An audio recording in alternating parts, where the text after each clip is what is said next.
catch us up. A lot of the activity, I think, has been on the defensive side. There's an addition. There's more recruiting being done in the transfer portal on defense. What has Tennessee added? Where do things stand with Tennessee on defense in the portal?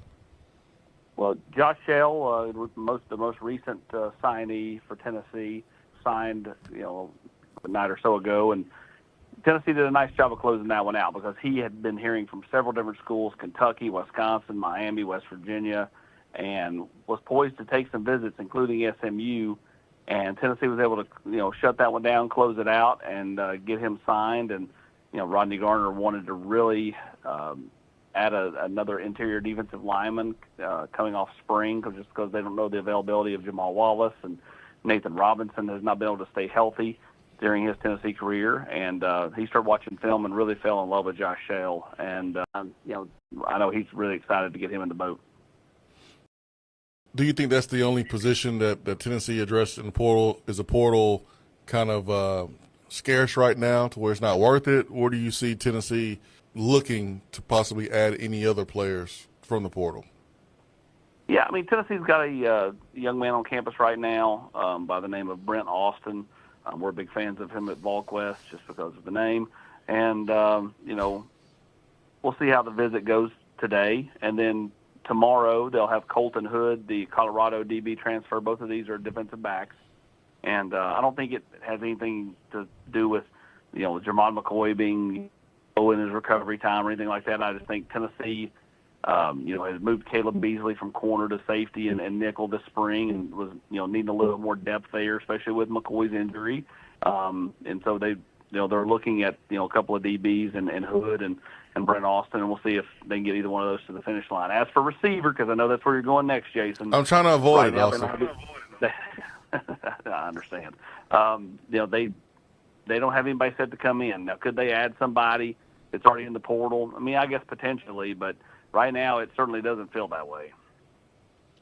Yeah, could you put a percentage chance on Tennessee adding a transfer at wide receiver? I would go 25% at best. Okay. We're talking to Austin Price, Volquest.com. Yeah, Brent Austin, by the way, would he get some kind of NIL or shadow deal internship with you guys at Volquest if he ends up coming on board at Tennessee? It's natural branding.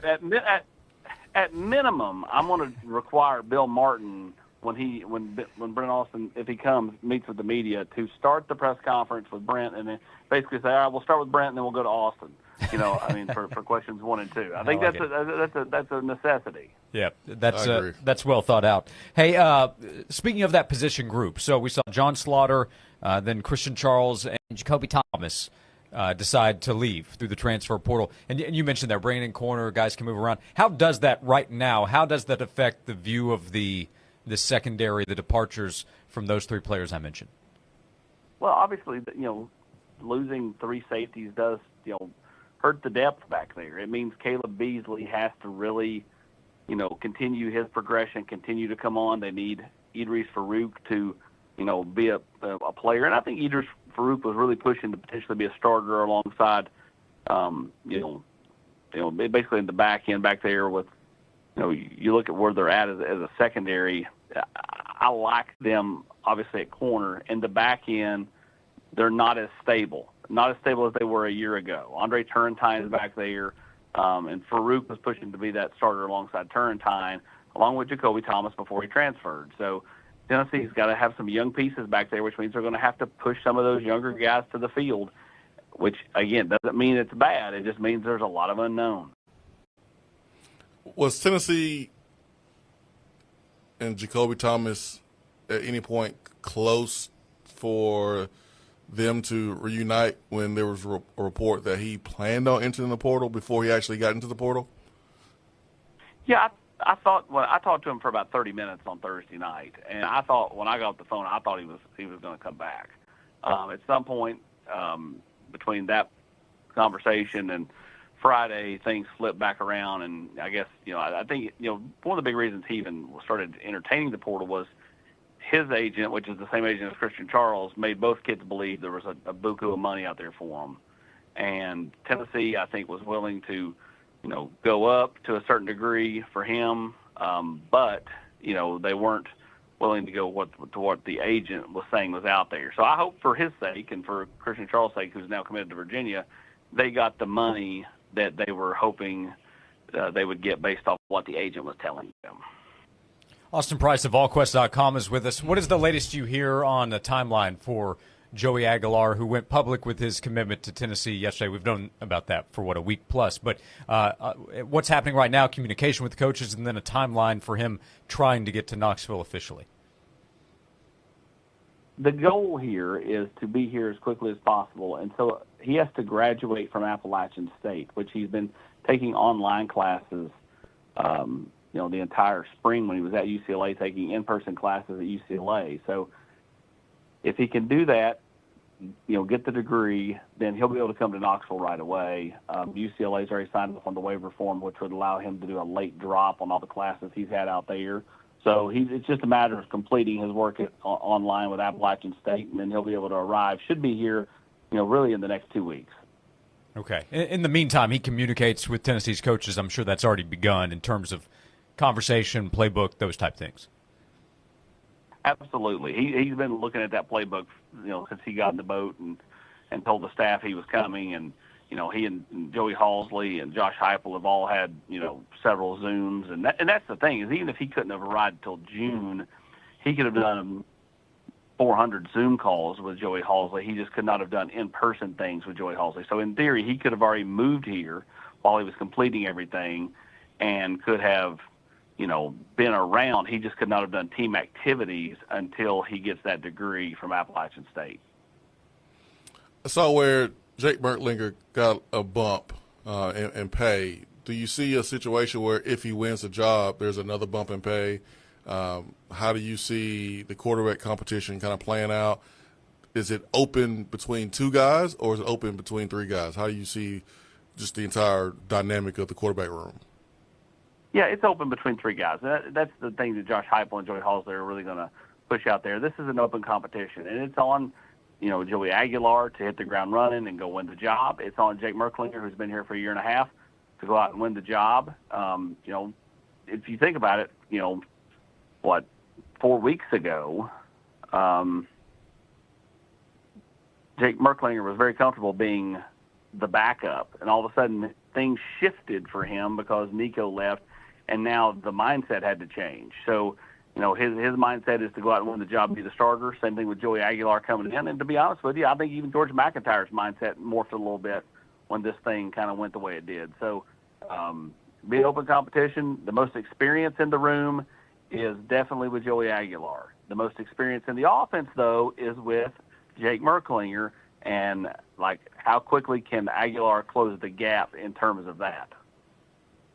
Austin, what is the latest? What are you paying attention to on the recruiting trail as that continues as well for Tennessee football? Well, they're going to, continue to work at it. All the coaches are out on the road recruiting. Some have been in town when they've had visitors, Rodney Garner was in town a lot last week when they had all those defensive linemen in. And, that's kind of where we're at in the process. Everybody's out doing spring evaluations.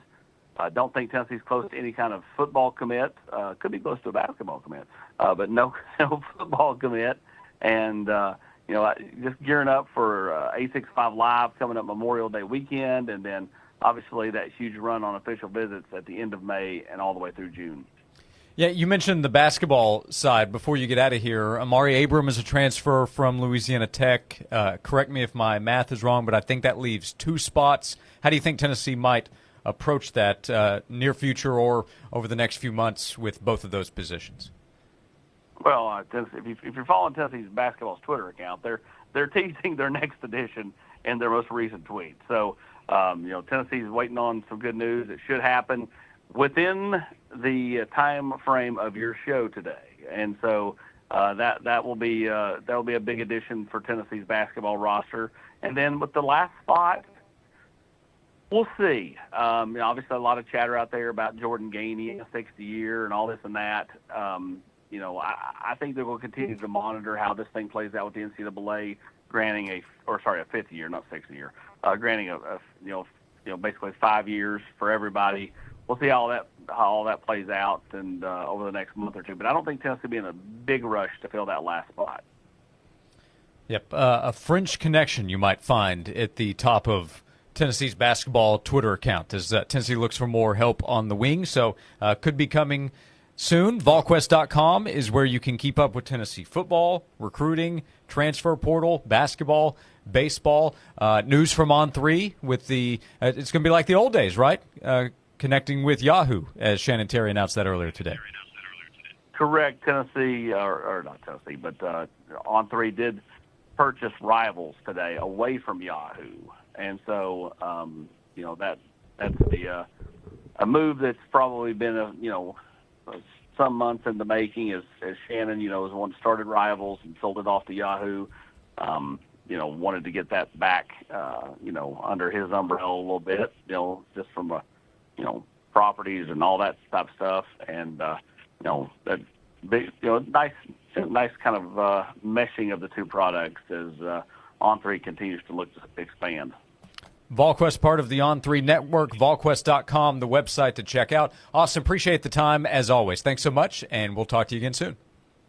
Appreciate it, guys. Thank you.